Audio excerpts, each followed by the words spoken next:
In the beginning, there was man and there was woman. From that moment on, things have been tricky. Going back to Adam and Eve, temptation has always been a third-party participant in human life. From the time that cavemen wrote on walls, a struggle has ensued. On down through time, the tinge of desire has pumped through the veins of history. In Asia, the Egyptians, the Greeks, the Romans. In 1748, temptation and sexuality hit a whole new level in England with the publication of Memoirs of a Woman of Pleasure, a book better known as Fanny Hill. Fast forward to 1896 when Fatima did her belly dance, and we see sex now coming out of the shadows and into the cinematic mainstream. In the 1960s, I Am Curious hit the silver screen in Sweden, and Pandora was given a pretty little box to open. Pornographic film erupted in the 1970s, and an IV of sexual material was injected directly into the main vein of humanity. As the appetite for sex and pornography rumbled in the stomach of society, along came an all-you-can-eat buffet of porn, the World Wide Web. Because of that, we are now a planet of technologically dependent beings with our personal power cords plugged directly into anything and everything. And the current running through our cables is high voltage.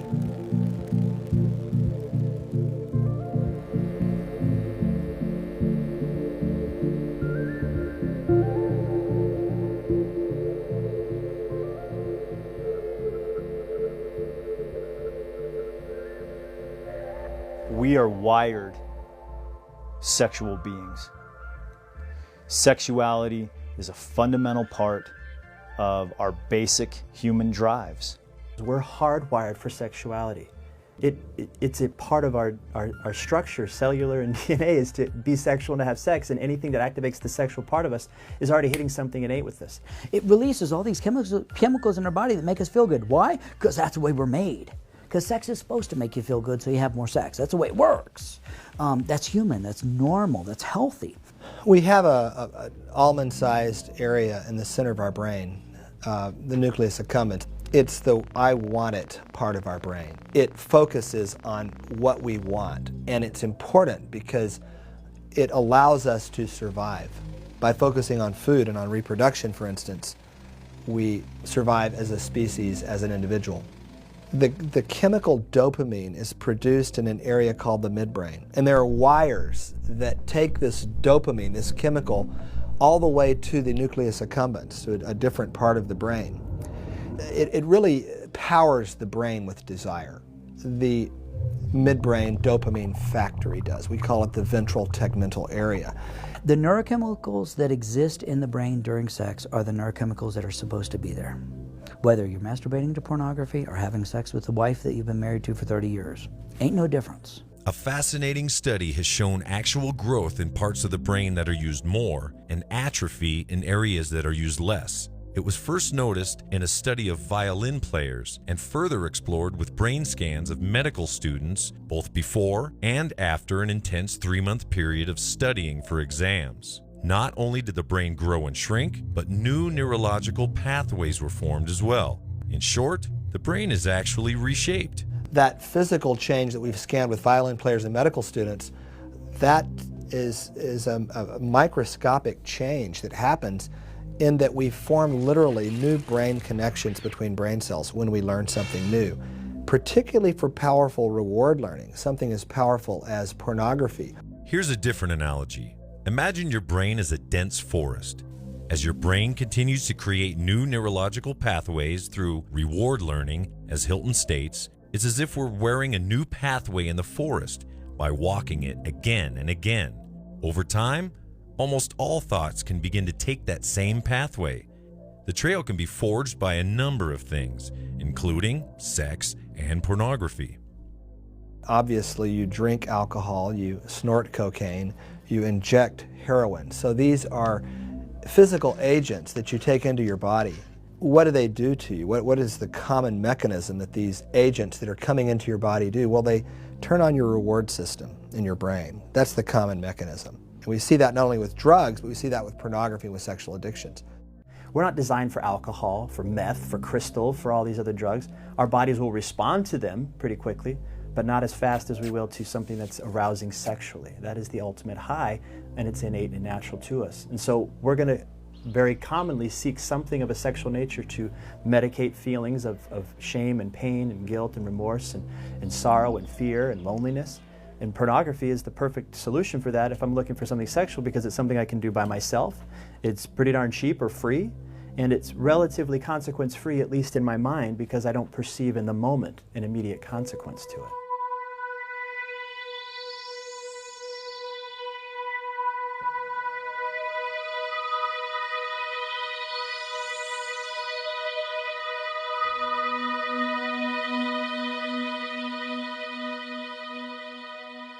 Perhaps the trickiest part of taking on a subject like pornography is the most simple part, defining it. Entrapping the true meaning of porn into a simplified group of words is nearly impossible, which is one of the reasons it's remained such an elusive social issue for so long. How does one define it? Trying to define pornography is like trying to describe air sometimes. I mean, the reality is it's going to be a different sensation for a lot of different people, but at the end of the day, from a clinical perspective, when I'm working with clients, they're the ones that can articulate pretty well to me what pornography is. I'm simply just asking them what they're looking at, what they're exposing themselves to. What makes something pornographic versus just sexually explicit or sexually provocative, I think, is also a debate that needs to be had. We are learning so much about sexuality that we never knew before. And we're having our ideas challenged of what we think is normal and what we think is healthy by finding out that there are a lot of people out there who are interested in all kinds of kinky sorts of things. So how do you define something so broad and so subjective? In this case, you look for a common denominator. For the purpose of this documentary, that common denominator is right here, the brain. The spectrum of pornographic material is infinitely wide at this point, but the physiological and neurological responses by individuals seems to be the same, regardless of the content. In short, no matter what a person looks at, the mind and body seem to have a similar reaction across the board. To use a more simple analogy, Bob likes football, Jim likes baseball, and Suzanne likes golf, but they all like sports. Just like everyone's brain releases messages of pain when a person gets hurt, experts agree that it releases chemicals of pleasure when it is aroused, chemicals like delta phos B. There are engines of desire, molecular engines of desire, chemical engines that cause us to want.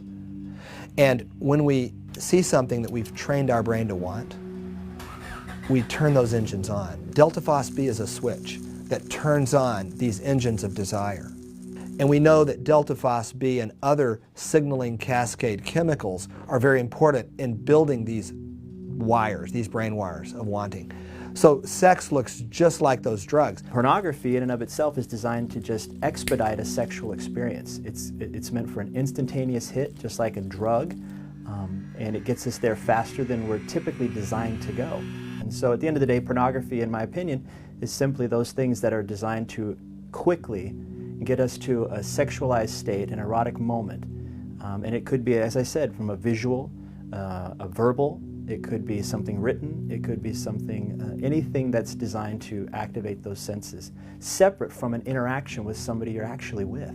Since we've already highlighted that sexuality has been a major component of human nature since the beginning of time, and considering that the U.S. is relatively young compared to the rest of the world, here's how other cultures view pornography and its place in their respective societies.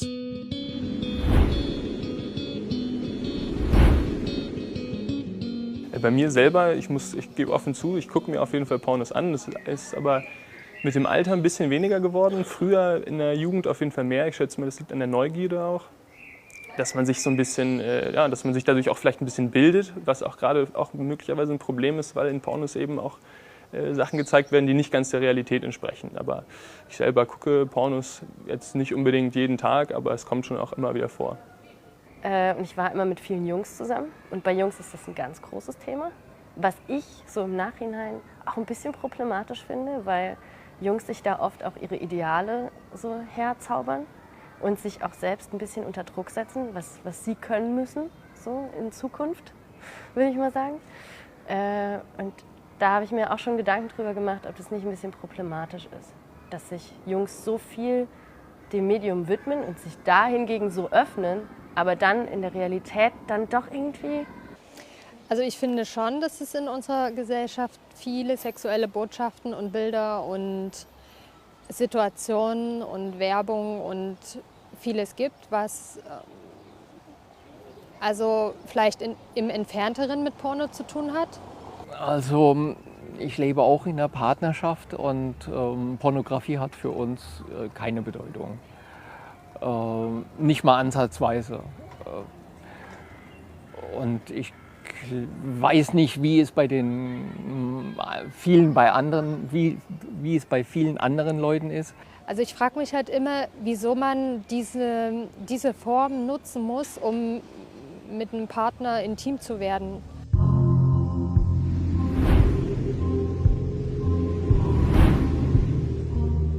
Personally, I think we're moving towards a very sexualized culture at the moment. We're becoming more liberal. They had a very liberal movement in the 70s, and I believe we're repeating that again now. And as sexualism becomes more accepted, I think porn's a very normal part of the Australian culture. And I think as a society we're probably becoming a little bit more relaxed and able to talk about sexuality. It's definitely something that males engage in more, and I think women watch reluctantly, or if they have watched it, it's not something they necessarily own to, or they watch it as a bit of a joke. Certainly does fit into the Australian culture. I think, is it a normal thing? I don't think that pornography is normal, in my opinion, because it's not real. Especially when it comes to marketing any kind of product in Australia, then certainly sex is used to sort of, represent or turn people on to buy a certain product. Is it a problem? Yeah, I think it's a big problem. It obviously works. People respond to sexualism. If people didn't respond, it wouldn't be so rampant. So I think from a marketing perspective, as long as it's working, we're going to continue to use it. And with that in mind, I think we're probably only at the tip of the iceberg. I think we're seeing a phase where sexuality and over-sexualization of kids is generally pushing media to explore different ways to make money. For example, every time you pick up a magazine with a picture of Kylie Minogue, she looks like she's having an orgasm. And the fact of the matter is that women don't look like that, and they shouldn't have to look like that to be thought of as being attractive or sexy.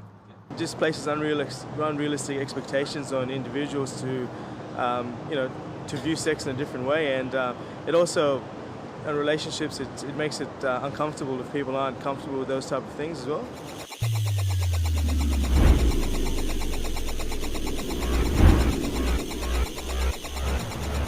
Pornokulutus on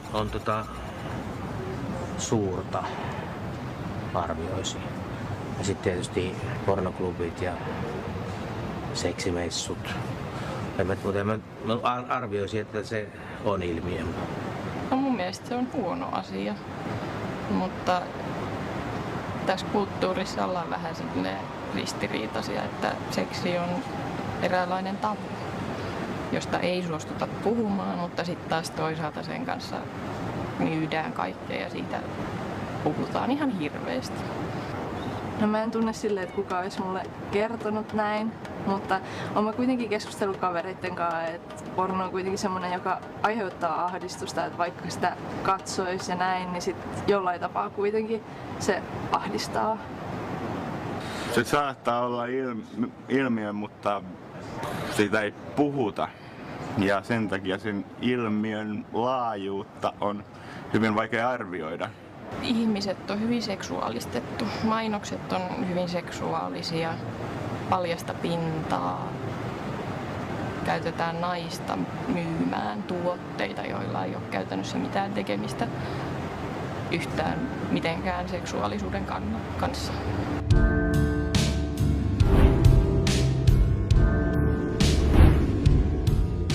But I guess, it's part of what's going on right now. It's very accessible.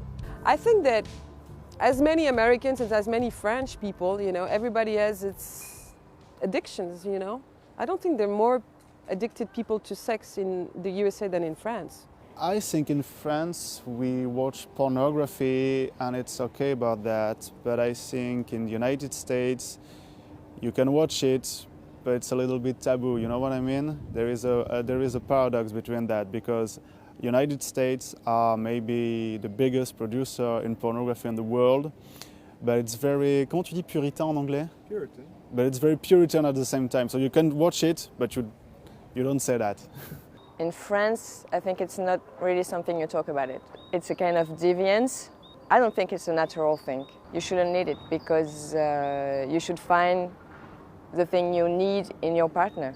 It's still a taboo, even if it's changing now, but we are now, you know, it changed these few years, but now we are in so much big exposure to the body, to the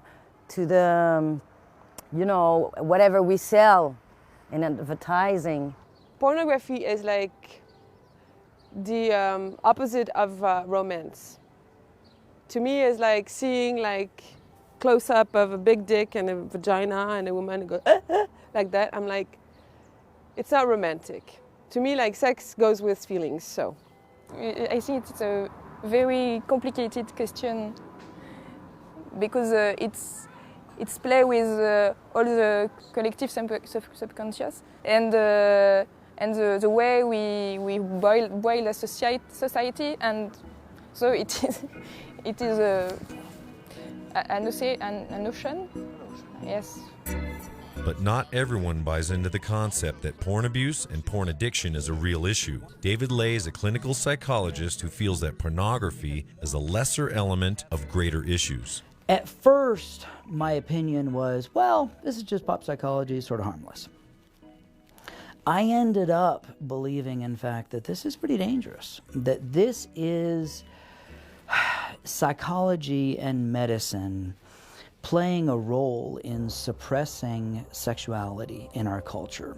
The idea of porn addiction and the idea of sex addiction is a very powerful concept. It has stuck around for 30 years and plus for a lot of reasons. Porn addiction and sex addiction is a way for culture and society to label sex as dangerous, something that we need to be afraid of. It is a way for society to exert control over people's sexual behavior in a time when sexuality is changing dramatically. And especially when we look at cultures that are less shaming about sex and are less strangely obsessed with it, they don't have problems with sex addiction. There are cultures through history and cultures in the world today that don't treat sex in this way, that don't treat it as taboo. Perhaps due to the more Puritan principles of America's founding fathers, Ley says he sees the issue, the porn panic, as he calls it, as more of a juxtaposition between our sexual desires and our social values. Moral panic is when the media and society buy into a certain issue, make it a moral and a social concern. It turns into a crusade. Masturbation is the most common form of sexuality worldwide throughout history. People masturbate far more than they actually have sex, intercourse.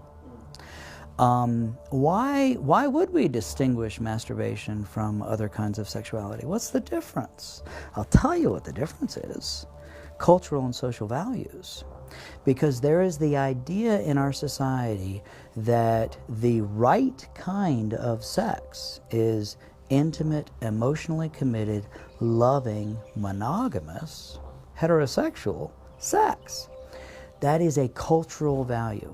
It's not a medical one. It's not a scientific one. Ley even balks at the argument of neurochemical addiction and the comparison of porn to other drugs, claiming that pornography is a neutral element in a far bigger picture that stems from social fear. The idea that we are getting addicted to dopamine, and that's one of the common kind of neurochemicals that gets thrown out there, is reductionistic, because guess what? There are many neurochemicals that are released in our body during sex. Dopamine is just one of them. There is little difference between those neurochemicals and the neurochemicals that get released when we exercise. Why is it okay to exercise and have those neurochemicals released and use that as a form of stress management or coping, but it's not okay for sex. And as a result, men are afraid of it, and women are afraid of it. They're afraid of the effects of pornography. That's why people are scared to talk about it, and that's why there are very few people like me who are professionals and scientists who are willing to come out and say, wait a minute, this isn't real. Porn is no different than any of the other things that we might do that hurt other people or hurt ourselves. It can be good, it can be bad. Porn itself is neutral, just like cars. Used irresponsibly, cars are incredibly dangerous. Used irresponsibly, porn can be dangerous. But when we have a panicked conversation about the danger of porn, we ignore the fact that it's neutral.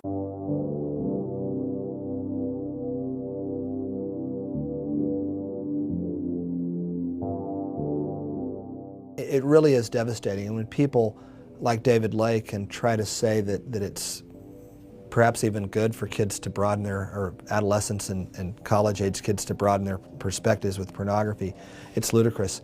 Is it really just pornography that's to blame, or can a finger be pointed at media, the internet, and modern technology as well? Is pornography really just an ocean fed by millions and millions of media and technological tributaries that slowly trickle through society? We seem to be creating a moral whirlpool for ourselves wherein people become trapped in a cycle of shame. So perhaps it's time we take a look at what's potentially going on here. You can't show bare breasts on network TV, for example. So we exist in this paradoxed world where on one hand, I've got it on my phone at any time, whatever I want, and yet at the same time, what we're fed is this mixed message that it's taboo, that it's to be hidden. And so that paradox of those two dynamics, on the one hand it's there, on the one hand we sell it to you, and at the same time, this is dirty stuff, don't look at it. That screws with our heads. We don't talk openly about sex in a healthy, productive way, but we're more than happy to talk about an innuendo or blast it all over the media. So there's an imbalance there. It's part of the conundrum. I mean, we haven't figured out what we want to grow up and be yet as a society. We're still very adolescent in that way, and unfortunately, pornography, when we mess with sexuality, we're messing with a basic biological drive that's essential to our survival. And to trivialize something as powerful as sexuality, as many are, as some professionals are, as culturally the entertainment industry is irresponsible, and even more so, it's dangerous. The media is a very significant force. I talk to my clients about the importance of having a neural net around them, and this neural net is basically a media filter where they have to determine what is healthy for them, what is unhealthy. And this is a part of what continues to build into that objectification that we have, where we're not seeing people as whole, we're seeing parts and pieces of different moments and snapshots and body parts and so forth. The world is now providing us with the very thing that it's conditioned us for. More and more novelty, more and more intrigue, something more and more extreme. The place where most of that novelty, that intrigue, really began to take root on a large scale in daily life was with the development of the internet. It's no secret that trying to describe how the internet changed humanity for both the better and worse could be, and maybe should be, a documentary in and of itself. But what's more alarming is how the technology of today is advancing at a much faster pace than the internet ever did, and its accessibility creates an anonymity that is both dangerous and damaging. Our ignorance around technology, our willingness to incorporate things into our lives without being informed and educated, that's the adversary.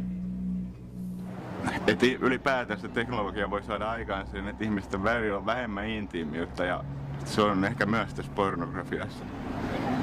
You guys will talk about sitting in the car viewing pornography on their phone as they're driving down the highway. You know, when they pull up in the driveway, the first thing they do is they hit their history and erase it. And so there was no financial cost. Nobody could catch them. Nobody could see them doing it. You know, there's no cost in terms of the marriage finding out about it. You know, they don't have to worry about someone who saw them in the adult bookstore seeing them the next day or seeing their car in a place where it's not supposed to be. And so there's an anonymity, a sense that I can do this and still maintain the image that I have to everyone around me. Bei den Jugendlichen sicherlich was anderes, die haben auch unter Umständen einen anderen Zugang dazu. Über Handys und die ganze neue Technik, wo ich mich nicht auskenne. Und wie gesagt, so spannend finde ich es dann auch. When we make computers and technology our number one relationship, or the entity with which we spend the most time and invested energy, as well as our sexual self, then we've essentially created an artificial intelligence for us to be intimate with, and we can't truly be intimate with artificial intelligence, hence the term artificial. We don't go backwards in this world when it comes to technology. So it's only going to become more available. It's only going to become more prevalent. So let's figure out a way to deal with that reality.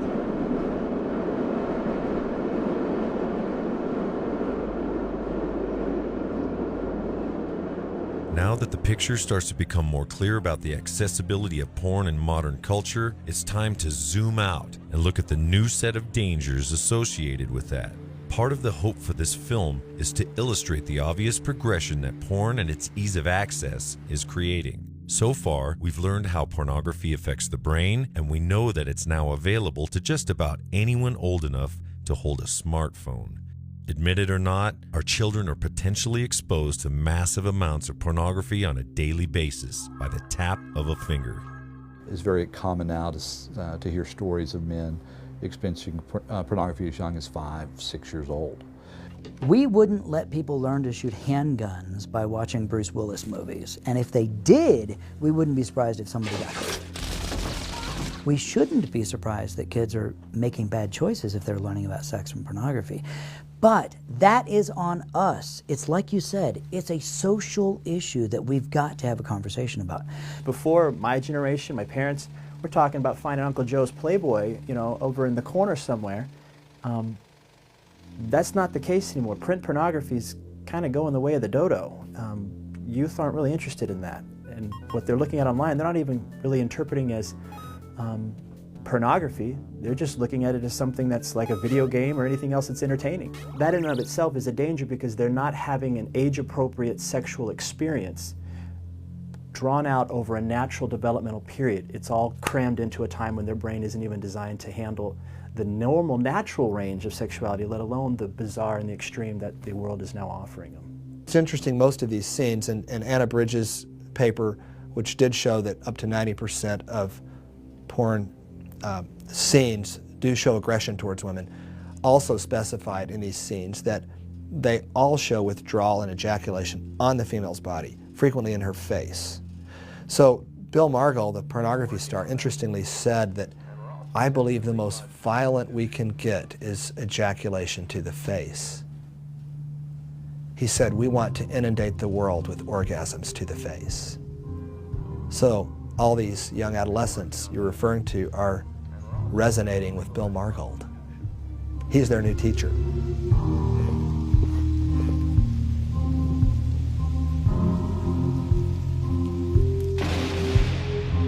What happens with this pornography exposure, they're getting a sense of what relationships are supposed to be like based on pornography's myth. And when we're looking at what pornography offers, it's talking and showing instantaneous gratification. There's very little, if any, foreplay. There's very little, if any, romance or courtship in the sense of taking somebody on a date and getting to know the family and getting to know each other's likes and so forth. We're talking about somebody knocks on the door and within 30 seconds we're completely naked and going at it.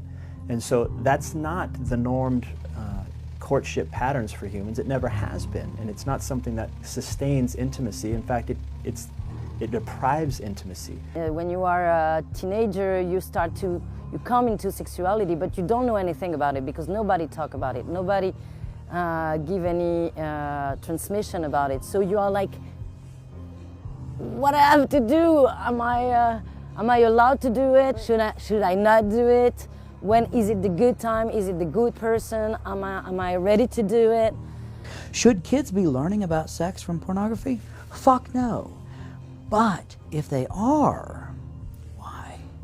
They're learning about sex from pornography because we're not doing a good enough job about educating them. And so kids are going to the resource of pornography. Pornography was never intended to be educational. What you get out of the education here in this country is ridiculous. As a young tucker, I hadn't looked at pornography. I don't think I would have known what I was doing, to be honest. Niinpä oikeastaan. Se onkin semmoinen, että miten sitä opetetaan. Niin. Se on ehkä kyse enemmän siitä, ja miten ihmiset haluaa puhua asioista. Monet opettajat ei halua puhua mistään asioista, ei edes ehkäisystä. Niin se on niille sitten vähän paha, että niitä pakotetaan. I hope that next generations can realize making love is not choking and slapping and spanking and pulling hair while you're having sex. That's not love. And it shouldn't be the porn industry teaching our kids how to have sex, how to make love. This is the first wave of digital citizens. This is the first wave of kids for whom a world without the internet sounds like what you and I would think, a world without cars.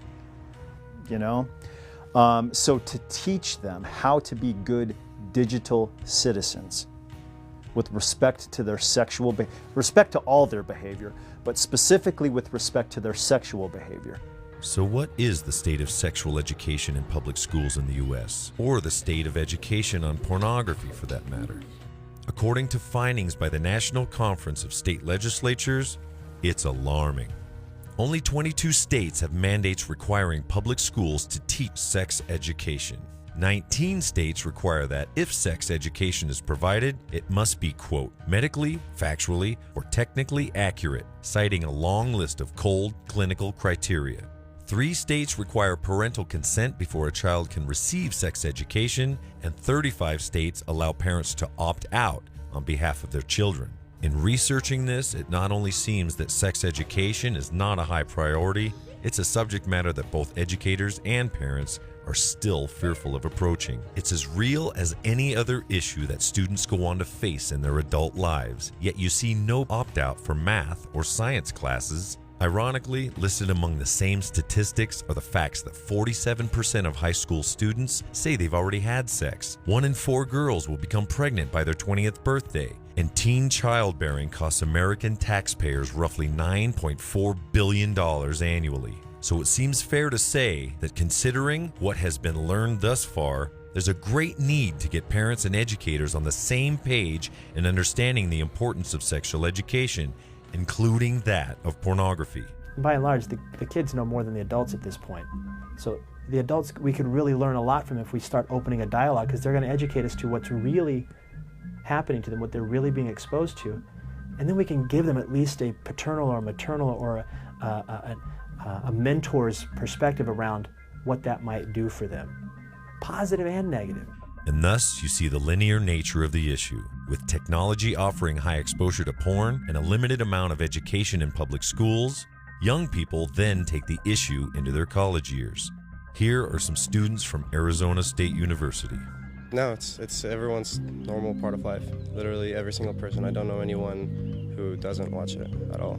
I know a lot of guys do it, and even girls too, but I feel like guys do it more than girls. The norm with guys my age, probably just hooking up at random parties with people that don't care about you. It has nothing to do with love or being intimate with each other or actually caring about each other. It's just about the act. So I guess people portray what they see, what they grow up with. And again, watching television and just seeing the ratio of love versus violence. It influences little kids or teenagers or young people. Oh, girls aren't worth this much. They're only worth, I'm gonna hit it for a one-night stand and then leave. And then I'll just meet another girl. girls take it more seriously than guys, because girls get more attached to a man after intercourse, while a guy can just like hit it and quit it and it's good and done. So maybe women turn to that because it's just an easier route and they don't feel disrespect. Historically and traditionally it is an emotional bond, but what we're seeing is that's also shifting. You're seeing women more and more becoming more carnal, if you want to say, or there's a physical appetite there that they're looking to feed. I don't know if it's an increase in women actually being affected by it, or the fact that more and more of them are willing to come in and get treatment.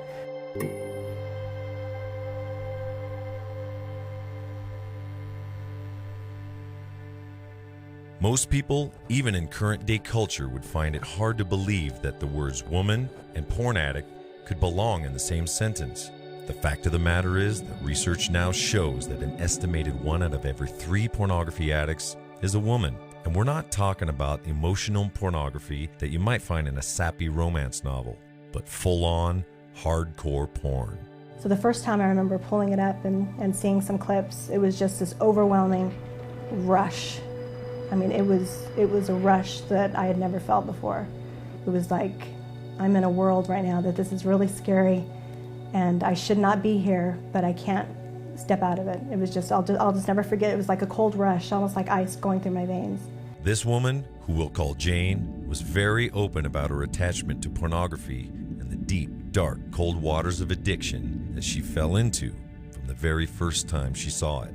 The minute I woke up, I had a laptop, and it was the first thing I did before I got out of bed, and the last thing before I went to sleep. It got to the point of sometimes 6 times a day, and then there would be days that it would just be playing over and over in my mind. And at work, I couldn't focus on work until I just took care of things, you know, to get it out of my mind. And it took over. It took over my mind, and just my thought processes. It altered me. It's taken away some innocence from me that I can't get back. And even now, I'll find myself slipping into some behaviors in the bedroom that I know where they're coming from. It wasn't just satisfying enough to watch a male and a female anymore, that my level of addiction had gotten to a place where I needed to watch darker things. And that's really what started to scare me, because it wasn't just, you know, watching the porn, it was watching things that were darker and darker. For Jane, as that addiction got darker and darker, as she says, it also cost her several relationships. Therein lies a sample of the trend that is growing more and more among society. As people become increasingly attached to the bonds formed through pornography, they become equally detached from the authenticity of a real connection with another human being. That, in turn, gets brought into future relationships, typically with bad results. The most powerful bonding experience that we have physiologically is the bonding of the sexual relationship. And so where a person has bonded or connected their arousal with pornography for so long, they can no longer become sexually aroused without the use of pornography. Many of the people that are looking at pornography, they'll spend most of their time looking for that ideal person. And once they find them, that person's no longer ideal anymore. There's got to be somebody else, so they continue the search. But mostly for them, it's about mimicking behavior. It's about, oh, okay, that's how I'm supposed to do it. That's what I look like when I'm masculine, okay? For women, they look at that, and the sexual behavior takes a back seat to the physical appearance of the woman and the pressure that puts on them. Sadly, thus begins the breakdown of intimacy and the ability to connect with each other as human beings. The single men that I work with, it's ironic how many of them are not able to have any kind of relationship because of the pornography. They will never find anybody that is exactly the person that they want because of what they've been looking at, you know, in their pornography. Intimacy requires obviously that vulnerability, but it's that intimacy that builds a sense of connection, builds a sense of humanity, builds a sense of compassion, builds a sense of humility, of tenderness, you know, that exists between a man and a woman. When you're looking at sexual behavior that's aggressive, you are depersonalizing the other person. or objectifying the other person, if you want to look at it in that language. I've made this person an object of sexual release, an object of sexual pleasure. The danger in that is that we lose the ability to connect.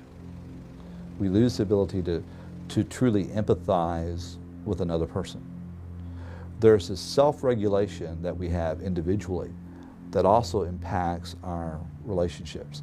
And we lose that ability to self-regulate, not just internally, which is a tremendous damage, but we also lose that ability to self-regulate socially. It's not destructive, but it's not constructive, because you're just thinking about you and your own pleasure, as I said. And I think if you do that, and if your partner do that, it's not great for the couple. So, Jack meets Jill. They seem to fall in love. All is right with the world, except for one problem. One of them, or potentially both, have had or still do have an issue with porn. The private nature of it is one of its greatest strengths, is that it's not something that's, if ever, rarely is going to be something that you can notice in somebody. Unless they're verbally discussing it and describing what they're doing, most times you have no clue. Let's see, I was a single mom of a young boy, and we met through a mutual friend. He introduced us, and he was so charming and handsome, and just, I don't know, you just looked at him and he was all-American guy. And beautiful eyes and big smile. He had a good job, a good education, and he liked me. We became best friends very quickly, and it worked. It was really good. He was my best friend. He just took my son under his wing and really stepped into that role, which was amazing. He was it. He was my rock in so many areas of my life. He was my protector. He was my knight in shining armor, 100%. Sometimes we'd go 6 weeks without even having any kind of intimacy. He would say, well, I just don't have the sex drive that most normal guys do. That's what he would tell me, and I didn't know. I mean, I was in my early 20s. I'm just like, okay. He had a really difficult time either performing or lasting. And sometimes we would get to the point where we couldn't even physically have sex. And it was over before it even started. And it was very difficult. In my mind, I felt like I'm not fat, I'm not ugly, and I like you. What's the problem? Like, you know? And sometimes it was literally he would try, and then other times it was, you know, good night, as I prance around in a nightie or something. And it was very, as a woman, it was very difficult to understand what my role was. And I know relationships aren't all about sex, but I mean, isn't that a perk of being married? Let's get it on, you know? And it was just not there sometimes.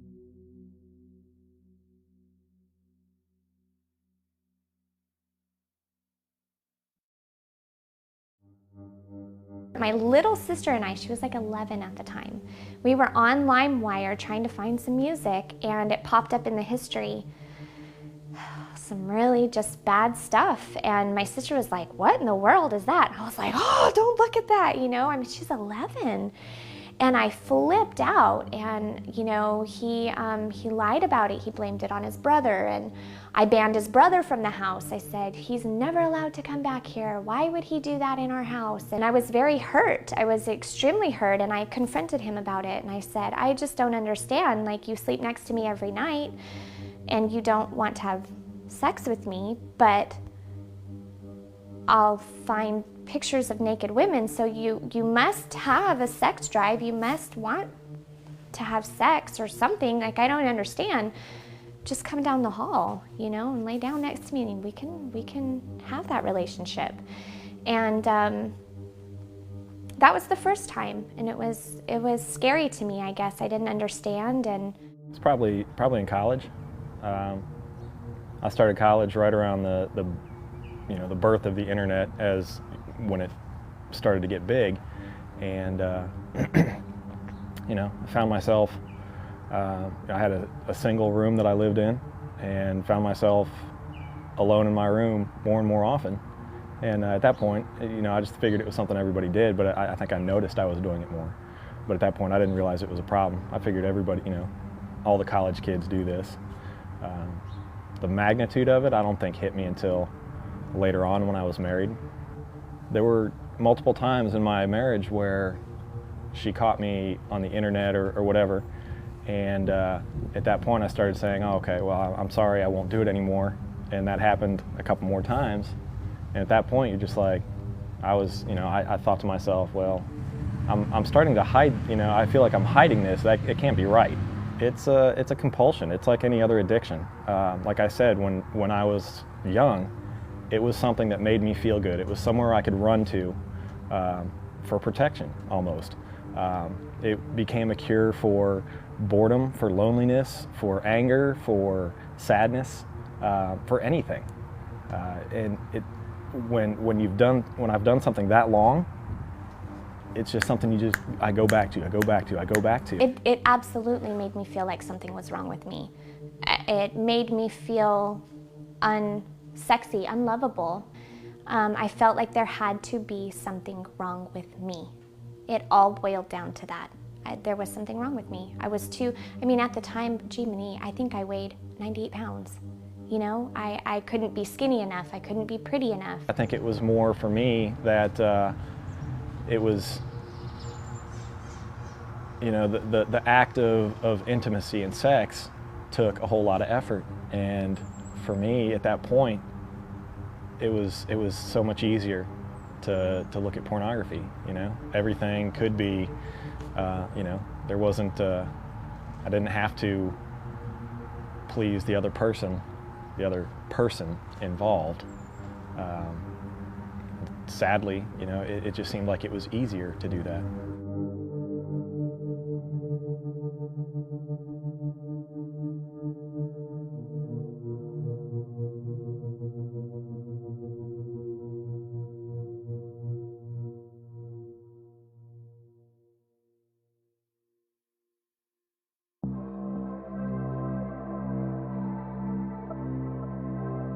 I was only gone for maybe 3 days, Friday, Saturday, Sunday. I came home, and at that point in time, Carrie Underwood's Jesus Take the Wheel was a huge song, and I loved it, and I was Googling the words. So I typed in Google search, Carrie Underwood, Jesus Takes the Wheel, and as I'm typing in Carrie Underwood, a list of female names pops down, and I'm like, what is all of this?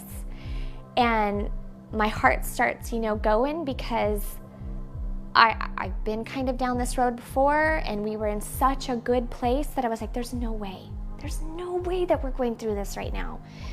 And I started clicking on all the names, and you know how your search history is with Google, and even back then, the page would pop up and the links that you go to are already purple, and the ones that you haven't gone to are blue. And it's, you know, Jenny XXX or whatever, and I'm like, what in the hell is all of this? So of course I'm completely nosy, and I start clicking on everything, and I'm just looking at all of these things, and then I'm furious. Heart's pounding. I'm a mess. And I start taking Post-it notes, and I write down every single female name that I saw that he clicked on. And I just put them all over the desk, all over the screen, everywhere. And at some point in time, you know, he had come back in, and he said something to me, and all I said was, why don't you ask all your girlfriends? And he's like, oh. And I'm like, what the hell are you doing while I'm gone? I'm gone for 3 days. Are you kidding me? I think it really didn't hit me until there's one point in my marriage when she confronted me about it, and I kind of came clean. And it's like, I feel like it's me, but in my head it doesn't make sense. It doesn't make sense. How is it me? And what is wrong with you? Why don't you like real women? And I think I even said that to him at some point, like, what is wrong with you? And he stopped, and we're standing, you know, in our office, and he said, I think I'm addicted to porn. And I sat on the floor in my office and I bawled, because I didn't know what that meant. What does that mean? I know what it means to be addicted to alcohol. I know what it means to be addicted to drugs. What do you mean you're addicted to porn? What does that mean? I feel cheated on 1,000,000 times over by 100 different girls. I feel inadequate. I feel like I don't know what to do. I gave him many ultimatums. Me or porn, your family or porn. And every time, I mean, he truly, truly believed it, and I wanted to believe it when he would say, I choose you, I choose my family. I don't want to look at porn. I want to be with you, I want to get better. And he would cry, and I would cry, and it never lasted. He was always sucked back in. My knight in shining armor was a porn addict. How do you pick up the pieces from that? How do you go on with your life when you've given yourself and your son and your everything to this person and they can't stop looking at it? He has these eyes that are crystal blue, and I used to love his eyes. And I got to a point where I would look at his eyes and I wanted to stab him in his eyes. I wanted to poke him because I knew what he would look at all day. And his hands, you know, when you look at Nathan, he's so all-American and handsome, and you would never think, you know, when you think of just an addict in general, you think of dirty and you don't bathe and you're kind of gross. He was a stand-up, just handsome man. And his hands, I would look at his hands and I would cringe when he'd touch me. And I want to cut his hands off because I knew what he was doing with his hands all day. Just being denied by the man that you love and want, and over and over and over again, and it just, there's a point where you just can't move on anymore. And I think that was the point when I realized that I needed to do something about it, but I was still really unable to make good, solid progress. I started going to some meetings, but it seemed like I wasn't really into it for me. I didn't really want to make the change. I just wanted to save my marriage. Right. And I didn't really get it until it was too late. I would say that the victims here were me and my children and my marriage. And that's a shame, and it's a crime even, because you can't even imagine the pain and the toll that this took on our family. It's indescribable. It's definitely something that people disagree over, that pushes boundaries, and that they fight about. I think it causes jealousy, I think it causes insecurity, and I think it contributes to the overall situation that's going to lead to the divorce.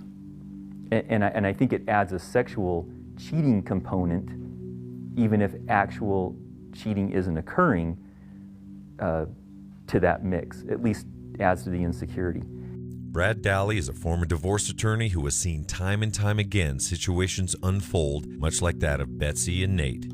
He points out that there's another victim here that really has no control over the situation. Well, I mean, who's the real victim in any divorce?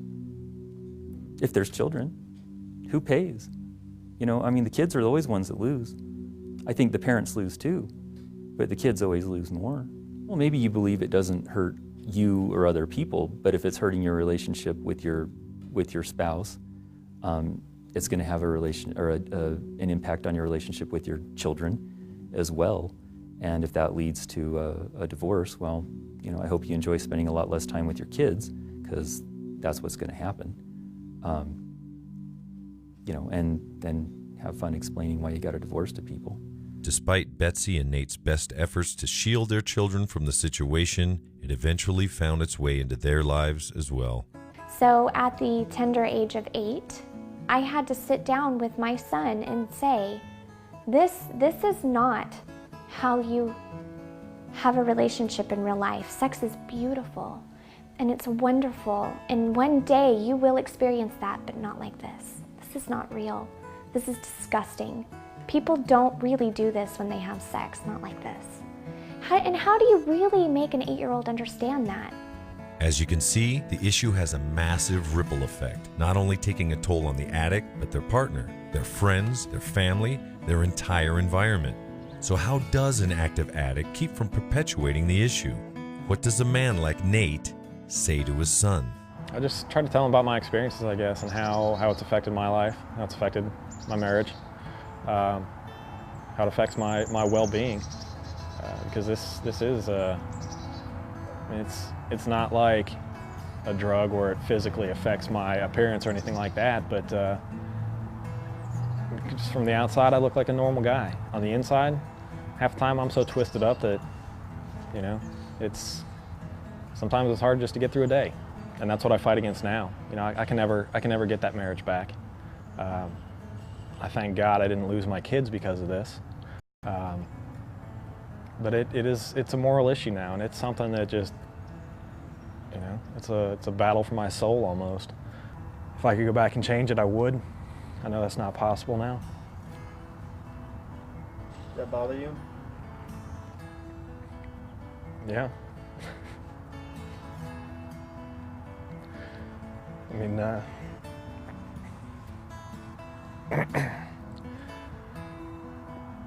she never asked to be in a relationship like that.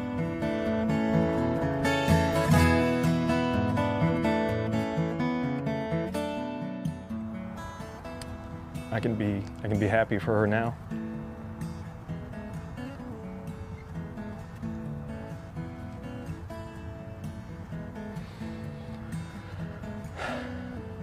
You know, that's be happy for her now that she's remarried and she's happy. And you know, there are things that people say they never wish on their worst enemy, and this is it.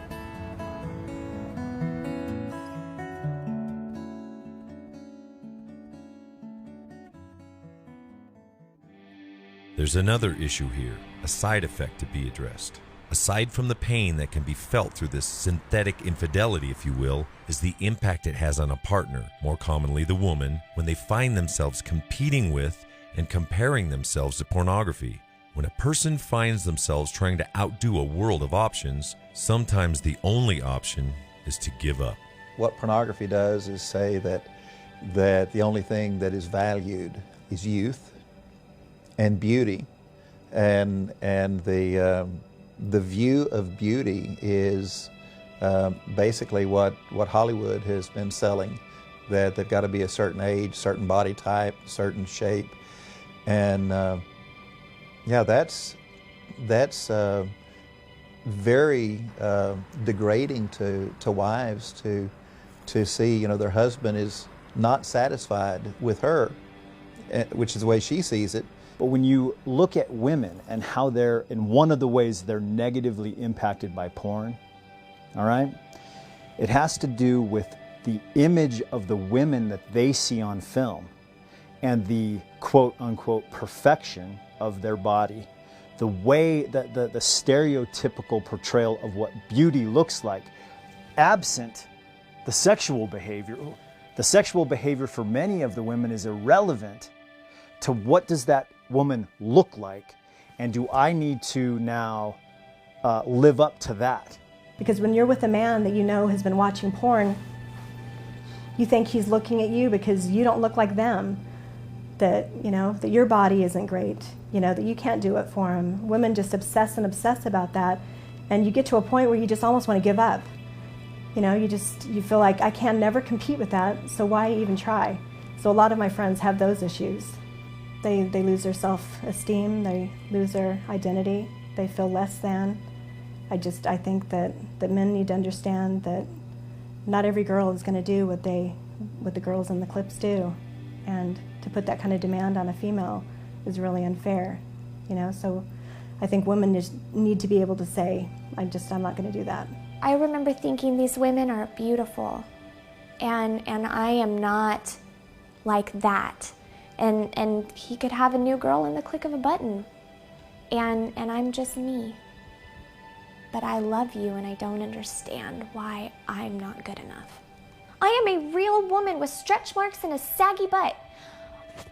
What more do you want from me? I'm not fat, I'm not ugly, I do love you, I'm not perfect, but I cannot compete with that no matter what I do. I can't. My perception of myself changed so drastically. I still struggle with some of the residual from that. And I don't feel like I had men are supposed to be nurturing to their wives and make them feel beautiful and all of those things, and I didn't feel any of that. They want to know that there's a man that they desire, that they respect, that looks at them and treats them differently than any other woman in the world. That there is something special or unique about who they are that can somehow touch this man the way no other woman does. Okay. So women who have that need, women who have that desire, in a world where pornography is the norm, are totally hopeless to feel special in a real relationship. Here's an interesting thought. It takes alcohol less than 24 hours to leave your system. Cocaine takes about 2 to 4 days, but pornography can never be purged from the mind. Essentially, the person's carrying around their drug, so memories of previous viewings, of previous images can be replayed anytime. And so a person that's not in recovery will replay those images, and that will trigger an intense desire to revisit and to escalate with time.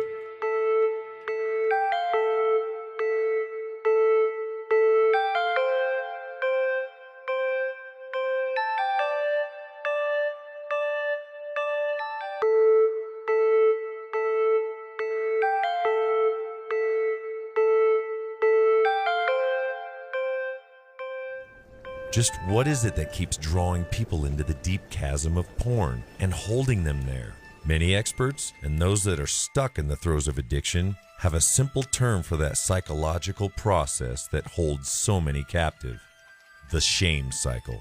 You know, secrets have shame attached to them. As long as a person has that secret behavior and the shame, I think it acts really like a magnet to draw them back into that behavior. A person's feeling bad about what they're doing. Gee, what would make me feel better, you know? It's torturous. I've worked with too many spouses and partners of folks who've been struggling with sexually compulsive behaviors to not see it as a completely traumatic experience for them. And so the trauma that they're going through is very real.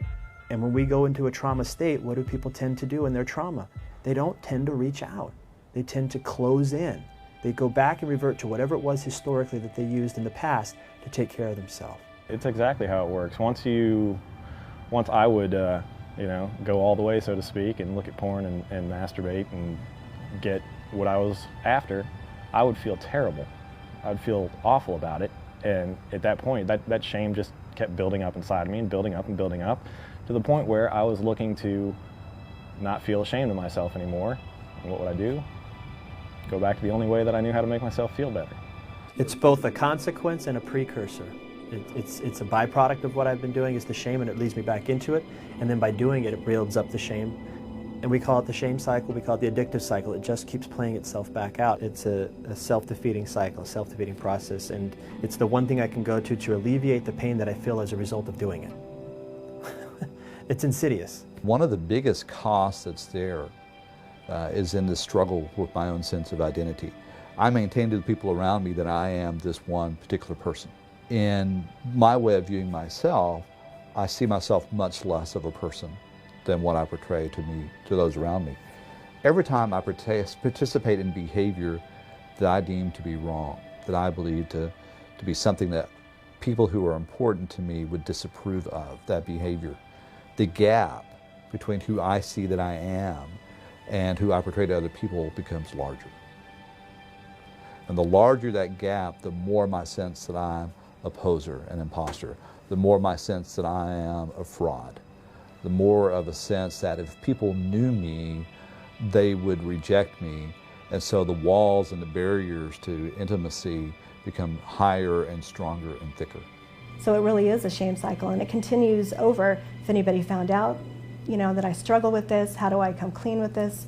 When I'm in my deepest shame, it's when I'm in those places where I have my biggest vulnerabilities. And human beings are fairly vulnerable when it comes to our sexuality and being naked with another person and being seen, and do I perform well, do I measure up, and am I doing the right things? And anything that's outside of the quote-unquote norm, the consequence to the human being that's experiencing that is going to be despair and hurt and confusion and fear, and I have no desire for anybody to know this about me, and I'll do anything and everything to throw a mask on so that you don't see this part of me. I think that shame and stigma are really damaging and dangerous. As a kid, I was born with one hand, and I grew up being different. I know what it's like to be different, and I know what it's like to be stigmatized and excluded as being different. That's what I see happening with people who are called porn addicts and sex addicts. They're shamed, they're said they're different, they're told there's something wrong with you, and you need to stop. The DSM-5, otherwise known as the Diagnostic and Statistical Manual of Mental Disorders, is the standard classification of mental disorders used by mental health professionals in the United States. In it, you will find such disorders as schizophrenia, anorexia, bulimia, hoarding, even gambling addiction. What you won't find is any literature on sexual addiction, more specifically, addiction to pornography. Ask those in the field and you'll get a myriad of answers, ranging from a void of scientific proof, society being behind the curve in understanding its own nature, or the DSM simply lacking common sense. One thing is apparent, there is a clear need to begin discussing and understanding this issue and its very real existence, however it is to be labeled. Problematic porn use looks like addiction. Is it? That's the question. That's the question at the heart of it. Is it addiction in the same way that addiction to drugs exists? Is there a tolerance? Does it take more of that drug of choice to bring about the same kind of behavior? Or are they engaged in things that, in behaviors that are harming them or harming somebody else? Do they repeat them? Do they lie to cover it up? Do they make efforts to stop and are unable to stop? Do they make promises to stop and then they go back to that same old behavior? When I see all of these things taking place, then I say, there probably is an addiction going on with that person, whether they recognize it or not. And then there's the DSM-5. In the DSM-5, the new manual for addictions, the word addiction is, the new manual for mental health disorders, the word addiction is used once. And it's used with a line that says, addiction is not a precise enough term anymore because we don't really know what it means. Sex looks just like those drugs, and the more we learn about that, the more we understand it's a contextual thing, really. That's why the American Society of Addiction Medicine, which is comprised of medical doctors like myself, who are more biologically based, redefined addiction in 2011 as a disease of the brain. They use the disease word, affecting three systems: reward, motivation, and memory. And the second part of their definition was that sex, food, and gambling are addictions just as much as alcohol, cocaine, or heroin. And yet one, the DSM is going to say is an addiction, and the other is not. It's ludicrous. It really is. And the DSM-5 is deeply flawed for that reason. And so anyone that would say that if it's not in the DSM-5, it's not an addiction, simply doesn't understand the neurobiology of the brain. There's so many subjective perspectives on that based on family of origin, culture, heritage, faith, and so forth, that it's going to require very specific data very specific empirical evidence to even get the conversation started. And even then, as you well know, many people, despite evidence, will still push back against that. And that's common throughout humanity. But we have to at least have that data. Be it psychological or biological, the rift between these two very important fields could well be one of the reasons that this issue has flown under the radar for so long. Imagine if the two very intelligent groups united. I personally don't see the two sides needing to be at odds. At the end of the day, we want to help individuals that are struggling.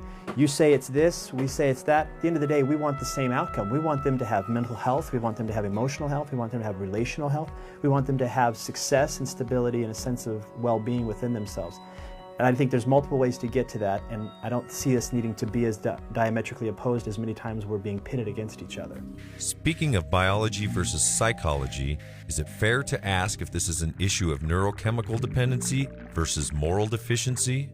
In essence, are we talking about addiction versus being a bad person? When you talk about addiction of any kind, the thing that's the most difficult for people to relate to is the loss of control. That people who can't relate personally look at somebody who's in the grips of addiction and say, how could you choose XYZ over your family? How could you choose drugs over your kids? How could you choose porn over your wife? That's very hard for the average person to relate to. And yet, on the flip side, the person that's struggling with that addiction in its true form looks at it and says, what choice? When I found something in it that was so repulsive to me, but yet it was such a dark place to kind of hide out, and I don't know, for me it got me and it would not let go of me, and it was the most shameful thing that I've ever had to deal with. Is there a way we can talk about it then without using the moral card? Absolutely. So it's not just a moral problem for people that believe in morals. It is a brain problem. It is an addiction independent of any moral basis or judgment. By and large, no. This is not a valueless person that you're dealing with, a moralist person. It's somebody who has really strong values and morals but has become disconnected from them or become distracted from them, or their obsession has pulled them away from a focus in that part of them that is their healthiest self. And there is still a part of them that's screaming and saying, please get me back to balance. But I don't know how to get there without doing the thing that I know to do now that feels like balance and normal. The person who's spending his time with pornography, if it's approached as a moral problem, then the response is for him to feel shame, and if somebody will just preach to him enough and really make him understand how bad he is, maybe he'll stop. No, he doesn't stop. Shame ends up being a very powerful trigger. Then a very powerful thing that propels the addiction. Whatever your perspective may be, we cannot just pretend that this pornography issue doesn't exist. It has very real, very apparent potential to infiltrate individuals, relationships, families, and break down the very nature of community as it's meant to be. We are sexual beings. We always have been, and always will be. It's how we begin to handle that sexuality now, or at least try to understand it, that will have great impact on the future. As we lose the ability to be intimate, what we can predict is a generation of children that have this inability to self-regulate themselves emotionally, an inability to form satisfactory, close human relationships. We'll then pass that on to their children. We'll pass that on to their children. When we say something is an addiction, the answer is real easy. Stop doing it. The answer here is not so simple. These are complex issues that involve marriages, involve sexual values, involve men and women, involve masculinity and femininity, involve education, involve culture and society, involve sexually transmitted diseases, involve libido and all kinds of things. If your film can generate that kind of conversation, I think it's healthy. I think that's the ultimate goal, and that's my ultimate goal. Because calling it addiction stops the conversation. We've walked on the moon. We can perform intricate surgeries. We can write beautiful sonnets. We can compose music. We can do all of these marvelous things. We can love our children, our spouse, experience these powerful, deep human emotions. And then we cheapen it by commoditizing human beings. We're better than that. We're much better than that. Sexuality has a much higher purpose in humans than that. The unfortunate thing is that pornography is ruining and destroying many families and many individuals. Black and white thinking when it comes to pornography is just not a luxury that we can indulge ourselves in. That's a scary thing to think about when you talk about how does this impact the formation of coupleships and family establishment, and then there's the values that we carry forth of, do we see ourselves as a communal being or do we see ourselves as individuals in isolation? Be careful with pornography. Don't treat it like it's a benign thing, because it's not.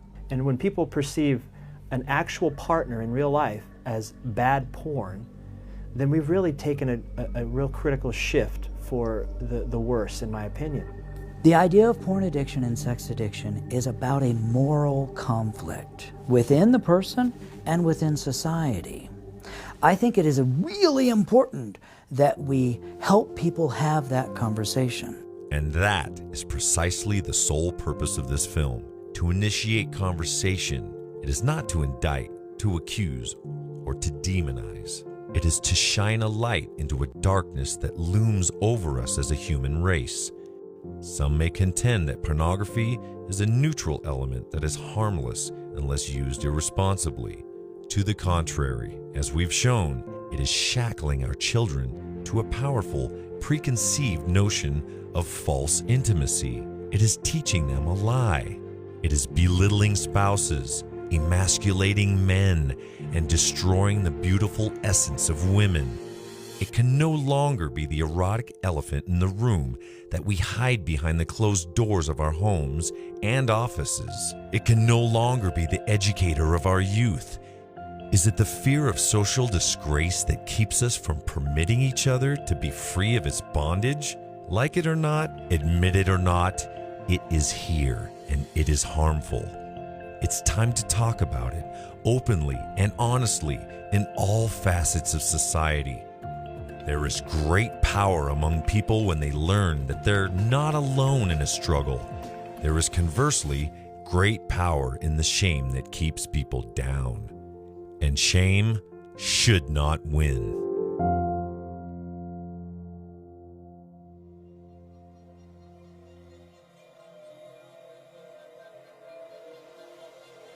A man named Tinbergen in 1973 won the Nobel Prize for describing what he termed a supranormal stimulus. In other words, a stimulus that an animal encounters that's above the natural stimulus they would encounter in nature.